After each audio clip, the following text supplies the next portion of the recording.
Hello, and welcome to our channel. Today, we're discussing a pressing issue that's been making headlines in Marbella, Spain. The recent surge in shootings in the popular tourist hotspot. The area has been dubbed a gangster's paradise by locals, and the frequency of these violent events has raised concerns about the safety and security of the area.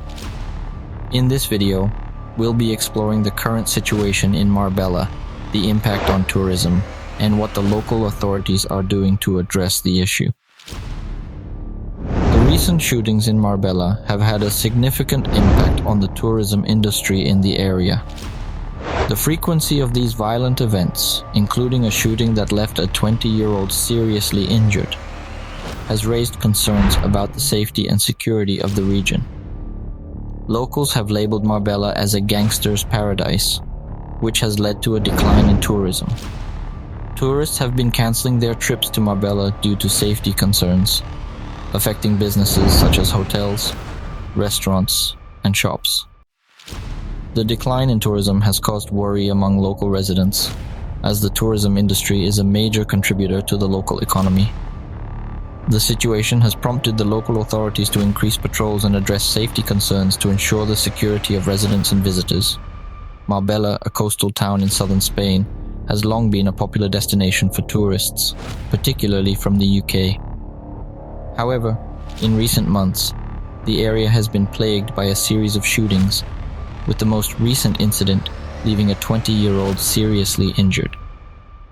This has led to concerns about the safety and security of the area, with locals labeling it as a gangster's paradise. The recent shootings in Marbella have had a significant impact on the tourism industry in the area. Many tourists have been canceling their trips to Marbella, citing safety concerns. This has had a ripple effect on the local economy, with businesses such as hotels, restaurants, and shops feeling the impact. The tourism industry is a significant contributor to the local economy, and the decline in tourism has caused concern among local residents. The local authorities in Marbella have taken notice of the recent shootings and are taking action to ensure the security of residents and visitors. They have increased patrols in the area, and there have been reports of increased police presence. The authorities have also been working to address the root causes of the violence, such as drug trafficking and gang activity. The recent surge in shootings in Marbella has raised concerns about the safety and security of the area. While the situation is concerning, it's important to remember that the vast majority of visitors to Marbella are not affected by these incidents. The local authorities are taking action to address the issue, and it's important for visitors to be aware of their surroundings and take necessary precautions to stay safe. We'll continue to monitor the situation in Marbella and provide updates as more information becomes available. Thank you for watching, and we hope you enjoy the rest of our content.